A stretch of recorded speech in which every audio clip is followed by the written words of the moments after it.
This month's podcasts are sponsored by Aubergine Legal. Do you sometimes worry that your business isn't meeting all its legal compliance requirements and wonder if you're ticking all the legal boxes?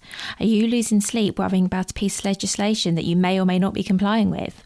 Perhaps you need some help with your client contracts or your data protection compliance. Or maybe you're worried that your website doesn't have the right documents or legal notices in the right place. Perhaps you have a brand that you want to protect with a trademark. How about if you could outsource it all and eliminate all of your worries? If so, then get in touch with Aubergine Legal, a friendly commercial legal consultancy offering practical and clear commercial legal advice without the overwhelming legal jargon, taking the worry away and helping you to protect your business and minimise your risks. Aubergine offers a free 30-minute consultation if you have any questions or want to find out if they can help, and you can access this link and book your free 30-minute call via the link in the show notes.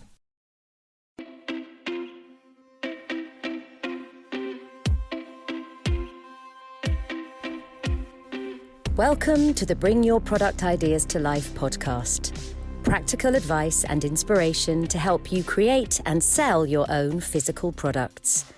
Here's your host, Vicki Weinberg.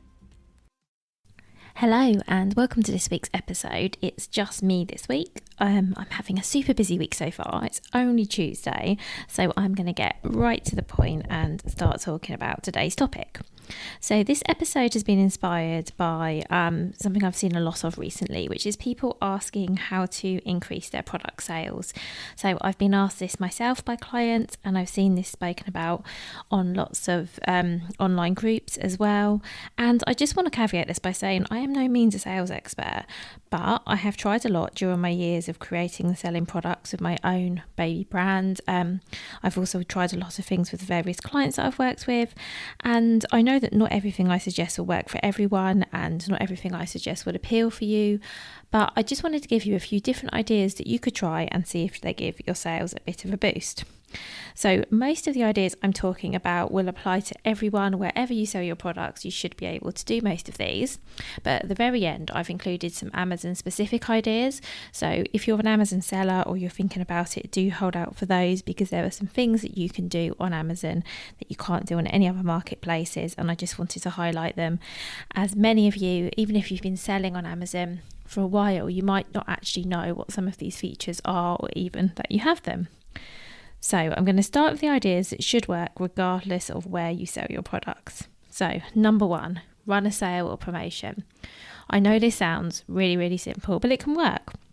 So could you, for example, offer a limited time discount on the product or products you'd like to sell more of? I suggest making the offer as generous as you can, but limiting it. So something I see a lot on Amazon is like a permanent sale price. You've probably seen this too, where it will tell you what the RRP is, and then it will say, oh, but it's 43% off, but it's 43% off or whatever it is, like every day. So that doesn't really feel like a true price. What I think is a better thing to do is offer a decent discount, but offer it for a really short period of time or on a limited number of sales. So for example, I'm going to give 30% off to the first 10 customers or whatever it is. And make it clear from the outset that this offer is only going to be around for 2 days, 3 days, however long you decide, and stick to it. I think that's really important. I think a little bit of urgency can really help, but what you don't want to do is end up being one of those brands that's always on sale. Like years ago I used to shop at Gap, and I used to never ever bought anything there full price because there was always another sale rolling around, and sometimes the next one would be better than the current one. And I just got in a cycle of waiting for things to be on offer before buying. And you can probably think of brands you do this with as well. But I don't want this to be you, because obviously we want to increase your sales, but obviously also it's great if more people can find you and buy your products when they're on full price. So to give your sales a bit of a boost, I would make a sale or promotion be something you don't do too frequently. And I think it's better to give a decent discount over a really short period of time and do it, I don't know, a couple of times a year, than just constantly have everything on sale. So my second suggestion is to share on social media. Again, this might sound really obvious, but have a think now when the last time was you posted about your products, because I see so many product businesses who create some really great posts, but they don't actually do many posts about what they sell and how to buy it. I was looking at a jeweller recently, for example, I'd come across, and I had to scroll down her grid quite a lot before I saw any pictures of her products, or any shopping tags or anything like that. And there was a link to the website that I could go to. And while I was really interested in the person behind the brand, I was actually there to shop because somebody had recommended it, and there wasn't actually a great deal on there about her products. I have a great podcast episode about selling your products on social media, which I will link to in the show notes for this episode, in case you find that useful. That had some really good suggestions of things you could do, like little reels you can create, things like that, which might be worth looking at. And remember, you can share your products in other places too, where it's appropriate. So, for example, you can talk about your products on your own personal social media. You can talk about them in groups if there are any opportunities to do that. So my own Facebook group, for example, has a special post every week, which is literally just for members to share links to their products and any offers they've got. If you want to join, I'd love to have you. It's facebook.com/product creators club, all one word, and I will again link to that in the show notes. And of course, I would love it if you wanted to come and join us. You'd be so welcome. So suggestion number 3 is to email your mailing list. So if you have an email list, and I would say if you don't, if not, why not? Why not use it? Especially if you are running a sale or promotion. Even if not, you could share any new products that you have, or perhaps ones that are due to be discontinued. You could ask people to share your products with their friends. You could give useful information, so perhaps advice relevant to your products. If you're publishing any blog posts on your website, you could share those, or you could just give people a reminder of who you are and what you sell. And I do get this is a hard one. I have to say, when I had my products business, I think this was something I did pretty poorly. I didn't have any sort of plan for emailing, and I would email when I had a sale, but then I would also think, I haven't emailed for ages, so I'll just email about this blog post. I think I probably would have been better either sticking to I'm only going to email when I've got something to say, for example, my products are reduced, or having a plan and saying I'm going to email every month and I'm going to find something to say every month, whether it's a new blog post about how to use the products, or whether it's asking people for images of them using them, whatever it was. I think that probably would have worked a bit better. I'm not an email marketing expert, but I've certainly found that now that I send weekly emails to my current email list, I get a lot more engagement than with my previous business when I just used to email people extremely sporadically. So if you have an email list, why not email them? Maybe think of an angle you can use to kind of increase your sales. I don't know whether it's recommend a friend and you both get a discount, or what. You can be quite creative here, but if you have a list, why not use it? And if you don't have an email list yet, my suggestion number 4 is a way to build one, which is why not give a code for email sign up. So what I mean here is you could offer a discount code or a free product or whatever you wanted to offer really with every email sign up. You could promote this via pop-up on your website. You could promote it on social media. You might want to give the code a short expiry date, so people are incentivized to use it soon. You could also, depending how you dispatch your products, give this code as a little on a little postcard or business card inside, saying, sign up on my website and get a discount. There's a lot, you can be quite creative with this, but I think people really need a reason to join your mailing list, especially nowadays when we're all on so many lists and we get bombarded with emails. One of my big jobs at the moment is unsubscribing to everything I've subscribed to in the past. I don't know, it feels like 10 years at the moment. It feels never ending. But hopefully a discount will be enough to encourage somebody to want to be on your list. And then if you're emailing them regularly or you're letting them know when you've got some great offers going on, they'll be happy to stay on there. So my 5th suggestion is to give a discount for repeat purchases. And I know this means you have to be getting some sales already, but bear with me. If you are getting sales, but perhaps not as many as you'd like, you might consider including a flyer or a card that offers a discount for anyone who buys from you again. By the way, this does work on Amazon too, and it's great if you want to encourage customers to your own website rather than ordering from another marketplace. So let's say someone's bought from you on Amazon, but inside the little package that they get with your product, there's a card and it says, buy on our website in the next week and we'll give you 20% off, or whatever it is. That encourages them over to your website, which hopefully also gets them on your email list and gets you another sale. And perhaps you can even make it a code they could share with a friend if what they've bought from you isn't necessarily something they'd be, they wouldn't necessarily be needing to make another purchase in the short term. My sixth suggestion is to work with influencers. And I won't say very much about this as I'm definitely not an expert, but I do have an entire podcast episode or blog post, if you prefer that, about how to work with influencers to sell your products, featuring Donna Jackson from The Curious Mummy. Donna Jackson is an influencer, and she gave so much great information about how to find influencers that might want to promote your products, how to work with them, how to approach them, just so much stuff. So again, I will link to that in the show notes because I really think that's worth looking at.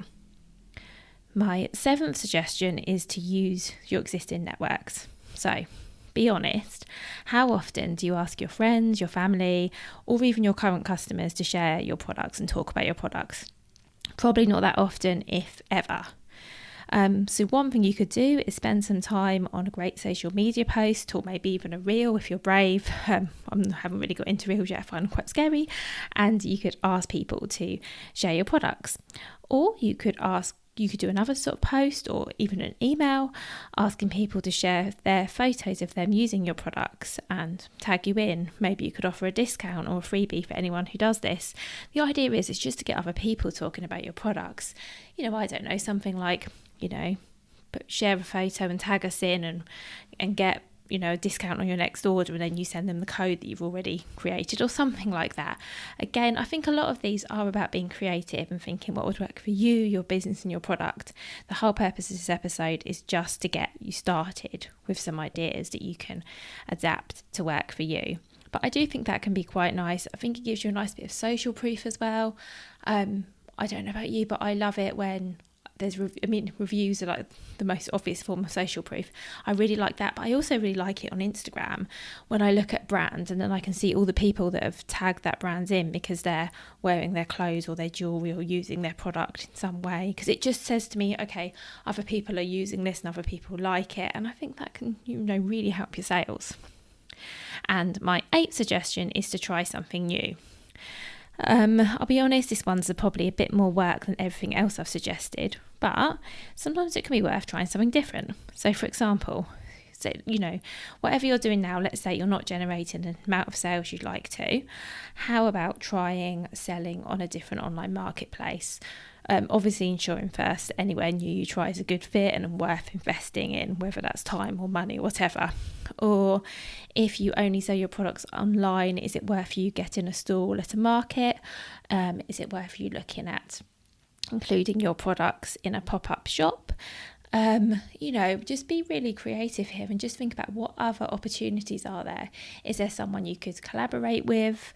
I think the opportunities are endless.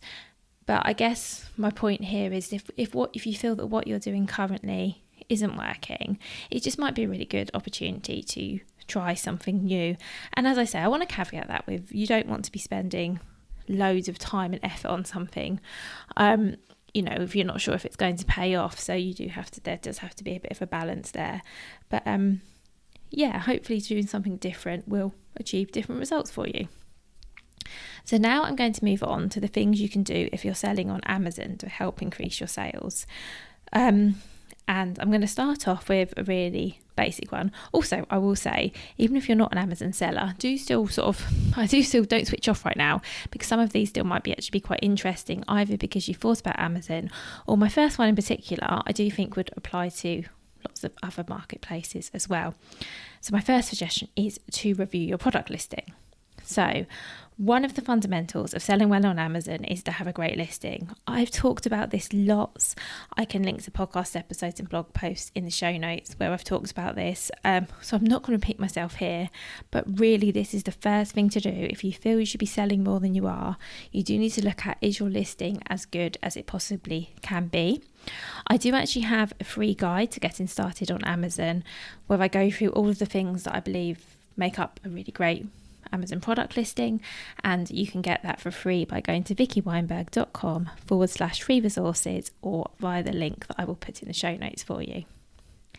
My second Amazon specific suggestion is to experiment with Amazon Prime. So if you're currently fulfilling all your orders on Amazon yourself, then you may want to see if trialing Amazon FBA helps with your sales. I say trial and I say may for two things. One is that depending on what you sell, Amazon FBA may or may not be viable. If you sell something really huge, for example, the oversized storage fees are probably going to make it not worth your while. Equally, if you sell something really small, the postage costs may not work for you either. So this isn't something for everyone. However, for some of you, it definitely might be worth trying. And when I say trial, I don't mean send in hundreds of units to Amazon. I mean send in 10, something really low, and just see if having a Prime offer does anything to increase your sales. If you don't fancy trying this, or if it's just not going to work for your products, you could at the very least, and I would suggest you do this anyway, offer free shipping on Amazon.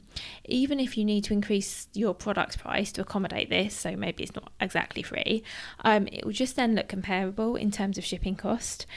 Because something we do see on Amazon is that customers can be a bit put off when they look at a product and then they say, oh, now I have to pay £3.50 or £3.99, whatever it is, postage, whereas if it's a single price with free shipping, that can help with conversions. So my next Amazon suggestion is to try using Amazon sponsored products for advertising your products on Amazon. If you're not running any ads on Amazon now, I definitely think it could be worth giving them a try. If you've ran ads before and they haven't gone that well, perhaps give them another try. As I've said before, it can be really hard to get those first sales on Amazon. And even if you've been on there for a while, the first bit is a bit of a slog until you're getting to the point where you're making consistent sales every day. You really need to be doing something to encourage people, well, first of all, to help them find your listing, and then to encourage them to buy, which we'll talk about in a moment. So investing a little bit in advertising can really help get things going. And when I say a little bit, I do mean a little. If you've ever worked with me, you'll know that I'm not a fan of spending lots of your money, and I do think that you can run a successful advertising campaign on Amazon as a small business for somewhere between £5 and £10 a day or less. If £5 your maximum budget, that's great. You just have to be sure that you're managing your campaigns and you're keeping an eye on your money, and you're getting a return on it. There are lots of advertising options. I'm not going to talk about Amazon advertising in detail. If you want me to do an episode specifically on that, let me know. Equally, you can book a power hour with me where we can spend time just looking at your advertising, either setting up a campaign or tweaking an existing one and improving it, whatever you need. So you can find more about that on my website, vickyweinberg.com. But if you are just starting out, I suggest sticking with keyword targeting. So that means just targeting the things that people might be typing in the search bar if they were looking for a product like yours, and starting with a low daily budget, because you can always increase it once you're making sales and you've got something to put back in. Another thing you can look at on Amazon is deals. So if your products are eligible, and they're not always eligible, you can take part in Amazon deals. You can read on Seller Central what the eligibility criteria is, although one of them is that you need to be using Amazon FBA. So if you're not doing that already, unfortunately, you won't be able to take part in deals at this time. So deals can be like a lightning deal, which is a good discount over a period of a few days. You can also set up deals for a week. There are also deals for Prime Day and Black Friday. And to take part in any of these, as well as using FBA, you'll also have to give a minimum discount on a set number of products. And this is criteria that Amazon will set out for you before you commit to anything. And assuming that you're happy with, the criteria that Amazon give you, you'll set up your offer and it will be included on the Amazon deals page, although you can't actually specify how prominent this is, so there's no guarantee you're going to be featured very heavily, but there are people who go to Amazon just to look for deals, and your product will be there. Another option for you is promotions. So whether you're using Amazon FBA or whether you're fulfilling orders yourself, you can always set up promotions. So what you can do here is either offer a discount on your product or set up a buy one get one free deal. So these are displayed on the product listing and might be a good way of encouraging a sale, particularly if the offer is time limited, which is something I always recommend. So you could set up these promotions so you need a code to redeem the offer, which you could include in your email newsletter, for example, or perhaps in your packaging to encourage a repeat purchase, or you can just make this promotion available to everyone. Personally, I think the same thing applies that I spoke about right at the beginning of this episode, which is to offer the best deal that you can for a short period, rather than having 5% off indefinitely. If you can offer 20% off for a week or a weekend or whatever suits you, I think that's going to be much more attractive and hopefully encourage people to buy. So the other option is vouchers. So you can set up a voucher which will be displayed on your product listing and gives a discount at the checkout. These work in a similar way to promotions, although by default these are open to all customers. So if you set up a voucher, this isn't something that you could set up just for people who've signed up for your mailing list, for example. Vouchers are displayed on the product listing when someone takes a look.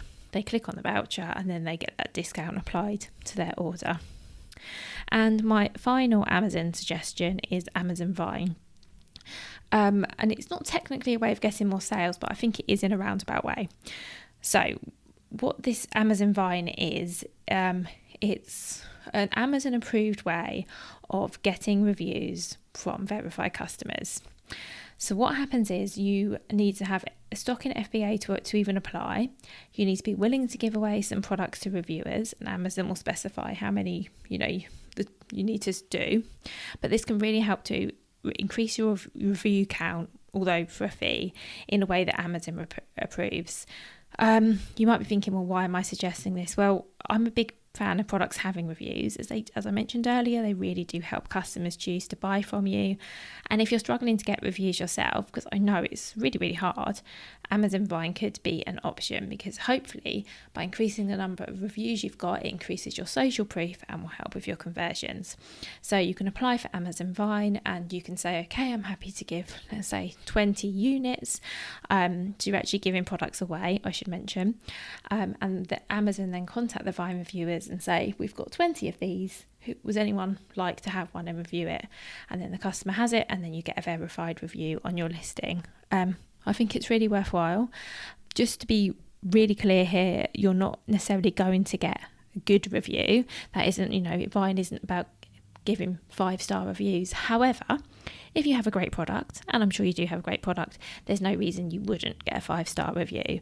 But just to be super clear, if you sign up for Vine and then someone doesn't like your product for any reason and gives you a bad review, unfortunately that's just a risk you have to take. But if you have a good product, as I say, that hopefully will never be an issue. So what am I missing? I am certain that you have better ideas than me, and I would absolutely love to hear them. If you're not there already, please do join my free Facebook group, the Product Creators Club, which you can find by searching on Facebook. This is a discussion we're going to be having in the group. I would love for you to be part of it. I would love to hear your ideas. If you've tried any of these ideas, I'd love to know how they worked from you. So do let me know. I really do like to hear from you.